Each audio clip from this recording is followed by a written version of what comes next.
Good morning, everyone.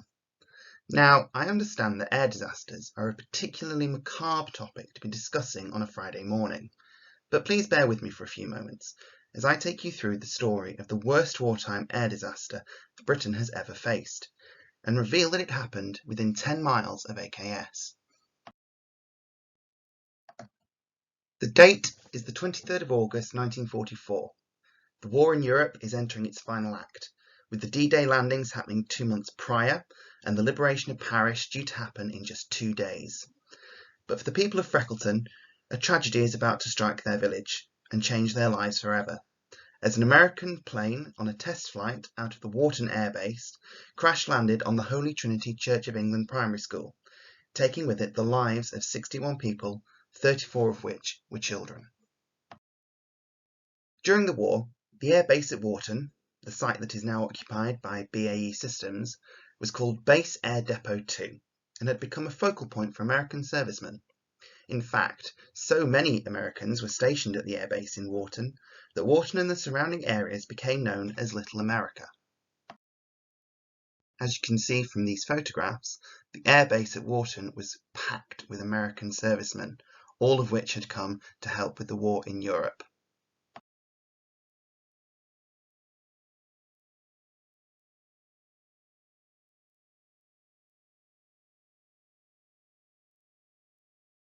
That morning, First Lieutenant John Blumendahl was due to carry out a test flight of a pair of recently repaired B-24 Liberator bombers, which had been affectionately nicknamed the Classy Chassis II by American crews. Unfortunately for him, the early morning sun had given way to a violent thunderstorm mid-test, and so Blumendahl and Lieutenant Peter Manessero, the pilot in charge of the second B-24, were ordered back to base. Manessero decided to fly northwards out of the way of the storm, eventually landing in Glasgow safely. However, Blumendahl took the decision to risk a landing in the adverse conditions. This was at 10:30 a.m. in the morning. Meanwhile, in Freckleton, the children and teachers at the Holy Trinity School were settling into the second day of learning following the summer break, when the storm overhead started. Mr Billington, the headmaster, recorded on the register 176 local children, including 14 evacuees present at school that day. In the infants' classroom, Miss Hall and Miss Hume had decided to tell the children stories in the hope that this would distract them until the storm passed. At approximately 10:45, an almighty explosion was heard within the village. Many thought that they had been bombed like during the Blitz, but when the dust settled, it was clear that a plane, Blumendahl's plane to be exact, had crash-landed on the village school, with the infants' classroom and a local cafe across the street taking the majority of the impact. Although little is known about the final moments of the plane's flight, it is likely that Blumendahl's aircraft, already flying low and struggling against the storm, had been struck by lightning and broken in two. Within minutes of crashing into the school, the whole area erupted into flames, as the 3,000 gallons of fuel from the ruptured fuel tank ignited. The time was now 10:47 a.m, as the recovered wall clock later showed. As you can see from these photographs, the level of the destruction was quite extensive. 3 days later, the victims of the disaster were put to rest in a communal grave, fashioned in the shape of a cross. This grave can still be visited to this day, and serves as a focal point for remembrance on the date of the anniversary all these years later. For the people that lived through the disaster, the memory of it has never gone away. Many still report feeling uneasy during thunderstorms, as the memories of that day are reawakened. The disaster was so extensive that people like the famous singer Bing Crosby made a special visit to those who had been taken to the hospital at the Wharton Air Base. The story goes that he was so overcome with emotion after seeing one of the child survivors that he broke down in tears and had to leave the room. He played White Christmas for the survivors, but only from the corridor.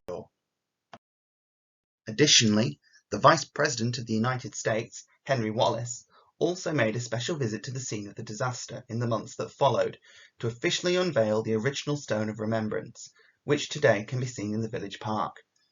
In 2019, on the 75th anniversary of the disaster, a new stone was placed outside of the Scout Hut, not far from the site of the original school, which was demolished during the 1960s, as a place to allow the people of Freckleton to come together and remember all those that did not make it through that day. Now, you may be thinking, what reflection can we take from this tragic accident? For me, the reflection comes from the acts of heroism that came with those involved in the rescue effort. Mr Billington, who, as you will remember, was the headmaster of the school, was amongst the first people to begin digging through the debris. He did this with his bare hands and was very severely scarred by doing so, scars that he bore until the day he died. There were stories of American servicemen fighting their way into the school grounds and literally throwing escaping children over the wall at the rear of the school, instructing them to run straight home, as well as RAF servicemen home on leave fighting to save their children from the school building. What these accounts can tell us is that in the face of tragedy, there is so much more that unites us than divides us, as men and women, Britons and Americans, came together to help those trapped in desperate need, and it can help us to aspire to be the best versions of ourselves each and every day as we go about the activities that we do.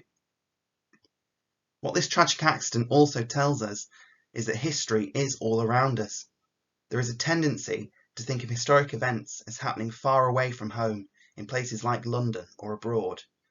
What events like the Freckleton Air Disaster show us is that this notion is completely wrong, and that everywhere we go has a past, and stories that should not simply be lost to time. How many of you have taken the time to look at the many plaques on the walls of the corridors, to the generations of people who have passed through this school? Each and every one of those names on the wall that we walk past every day is somebody with a story to tell. So the final reflection that I think we can take from the Freckleton Air Disaster is that if you find something interesting about where you live, take some time to do a bit of research about it and see what you can find out.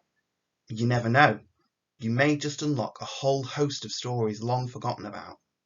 Thank you very much for listening.